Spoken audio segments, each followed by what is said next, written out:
नमस्कार, आप देख रहे हैं बिस्तक। मैं हूं रजत देवगन। मार्केट पे अगला बड़ा ट्रिगर है तिमाही नतीजे। जी हां, क्वार्टर 4 नतीजे अब आने शुरू हो जाएंगे और बड़ी कंपनियों के नतीजे बाजार पर असर डालेंगे। तो इस मौके पर जानना जरूरी है कि कौन से सेक्टर्स करेंगे आउट परफॉर्म और किन के नतीजे रहेंगे खराब।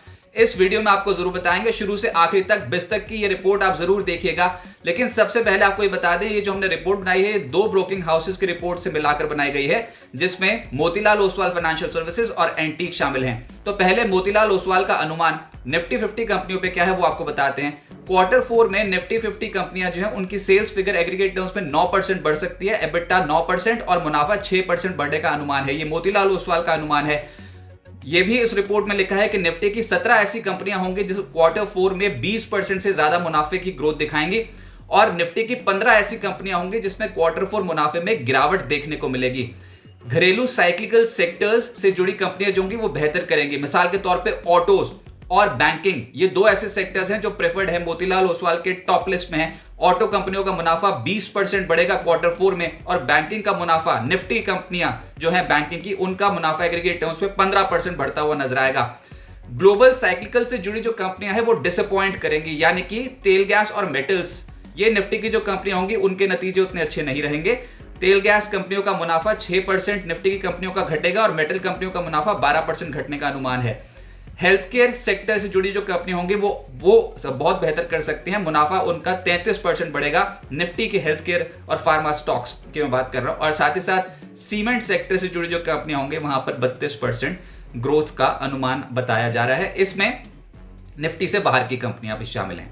अच्छा, क्वार्टर 4 में कौन पास होगा कौन फेल, तो उसमें स्टॉक स्पेसिफिक एचडीएफसी बैंक का मुनाफा 30% बढ़ने का अनुमान है। और आपको पता ही है कि मर्जर हो रखा है, वो बुक्स में डेफिनेटली असर डालेगा। एचडीएफसी लिमिटेड और एचडीएफसी बैंक का जो मर्जर हुआ था, तो इस बार उससे पहले ही एचडीएफसी बैंक में बहुत ही अच्छी खरीदारी हुई है।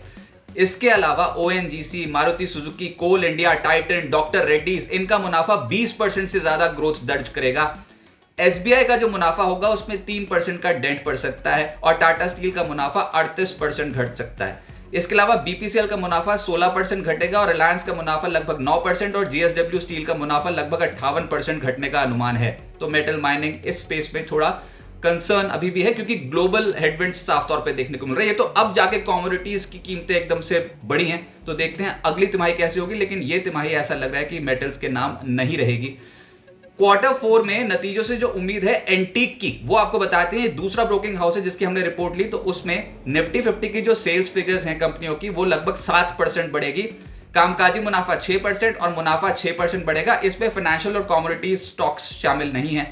लेकिन ब्रॉडर पर्सपेक्टिव से सिर्फ निफ्टी की कंपनियां नहीं, बाजार में सभी सेक्टर्स, उनका प्रदर्शन कैसे रहेगा, तो एंटीक ने वो बताया अपनी रिपोर्ट में। उसमें ऑटोज बेहतर करेंगे, बैंकिंग के सेक्टर के जो नतीजे हैं वो अच्छे रह सकते हैं। क्वार्टर 4 में रिटेल कंपनियों के नतीजे अच्छे रहेंगे, सीमेंट कंपनियों के नतीजे अच्छे रहेंगे, तेल मार्केटिंग कंपनियों के नतीजे अच्छे रहेंगे, हॉस्पिटैलिटी होटल सेगमेंट से जुड़ी जो कंपनी है उनके नतीजे क्वार्टर 4 में अच्छे रहेंगे, रियल एस्टेट कंपनियों के नतीजे अच्छे रहेंगे, फार्मा, डिफेंस, टेक्सटाइल, ये कुछ ऐसी पॉकेट्स हैं जिसमें क्वार्टर 4 नतीजे अच्छे रह सकते हैं। लेकिन कुछ खराब लिस्ट भी है जहां पर नतीजे डिसअपॉइंट करेंगे क्वार्टर 4 में। उसमें पहला है एग्रो केमिकल्स, यहां पर नतीजे डिसअपॉइंट करेंगे।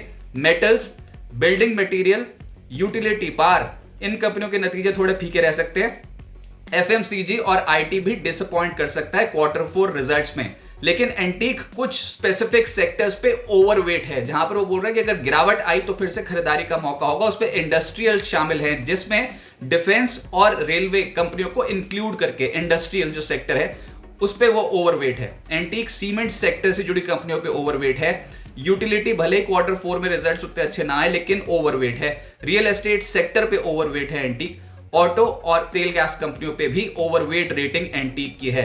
लेकिन कुछ सरप्राइजेस उन्होंने, ये नाम है, देखिए किसी भी तरीके से बिस्तक पे जो स्टॉक्स आपको दिखाए जा रहे हैं वो रिकमेंडेशन नहीं है, ये सिर्फ एंटीक की रिपोर्ट में लिखे हैं, इसलिए हम आपके सामने फ्लैश कर रहे हैं। किसी भी निवेश से पहले अपने वित्तीय सलाहकार की राय जरूर ले लीजिएगा। कुछ स्टॉक तो ऑलरेडी चल गए होंगे, कुछ नहीं चले होंगे, लेकिन ये कोई भी किसी भी लिहाज से रिकमेंडेशन बिस्तक की नहीं है। तो एंटीक का अनुमान जो पॉजिटिव सरप्राइज कर सकता है वो है Kirloskar Oil, Titagarh, NCC, JSW Energy, UltraTech, JK Cement, Century Textile, Godrej Properties, Prince Pipes, Apollo Tyres, Jyothy Labs, Radico Khaitan, Voltas, ये तमाम वो कंपनियां हैं जो क्वार्टर 4 में पॉजिटिव सरप्राइज कर सकती हैं।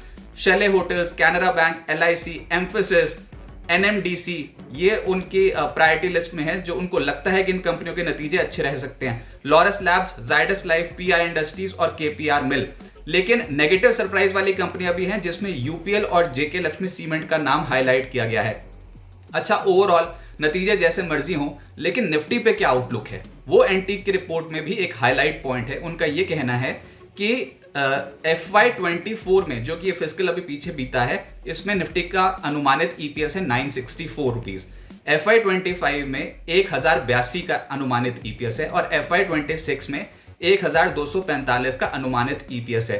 तो इसके लिहाज से अगर 20 के मल्टीपल से कैलकुलेट करें FY26 EPS को, तो 20 टाइम्स FY26 EPS के अनुसार निफ्टी का जो टारगेट बैठता है वो है 25,000। तो एंटीक 25,000 की फेयर वैल्यू समझता है, जो आने वाले समय के लिए मार्च 2025 तक निफ्टी की आ सकती है। पर फिलहाल जो मेजर बेट लगेगी वो Q4 रिजल्ट्स पे रहेगी। अभी पहले TCS के नतीजे आ जाएंगे, उसके बाद इन्फोसिस, HDFC बैंक के नतीजे कतार में रहेंगे। तो इस समय तो हाईलाइट पॉइंट ये रहेगा कि मार्केट में सबसे पहले IT सेक्टर और बैंकिंग, ये कैसे दिग्गज कंपनियां नतीजे पोस्ट करती हैं। लेकिन नतीजे जैसे भी अर्जी हो, इस रिपोर्ट में हमने आपको बताने की कोशिश की कि बाजार उससे पहले कौन से सेक्टर्स पे पॉजिटिव बेट लगाने की कोशिश करेगा जहां पर नतीजे अच्छे रह सकते हैं, और कौन से सेक्टर्स पे वो अवॉइड करने की कोशिश करेगा। उम्मीद करते हैं रिपोर्ट आपको पसंद आई होगी। अगर पसंद आए तो लाइक का बटन जरूर दबाएं, और बिजनेस जगत की तमाम अपडेट्स के लिए आप जुड़ रहे हैं बिस्तक के साथ। नमस्कार। बिस्तक आपके लिए लाया है प्रीमियम मेंबरशिप प्रोग्राम, जहां आपको मिलेंगे कई सारे फायदे, जिनमें मार्केट न्यूज़लेटर, लाइव चैट पर आपके सवालों के सबसे पहले जवाब, मार्केट आउटलुक, वीकेंड पर मार्केट स्कैन, एंकर्स के साथ चैट और भी बहुत कुछ। इस प्रीमियम सब्सक्रिप्शन में 3 तरह के प्लान्स हैं, सिल्वर, गोल्ड और प्लैटिनम, जिनकी शुरुआत मात्र 159 रुपए महीने से होती है। इससे जुड़ना भी बेहद आसान है। बिस्तक के YouTube चैनल पर जाएं, ज्वाइन बटन पर क्लिक करें और अपना प्लान सिलेक्ट करें। बस बन गए आप हमारे प्रीमियम मेंबर।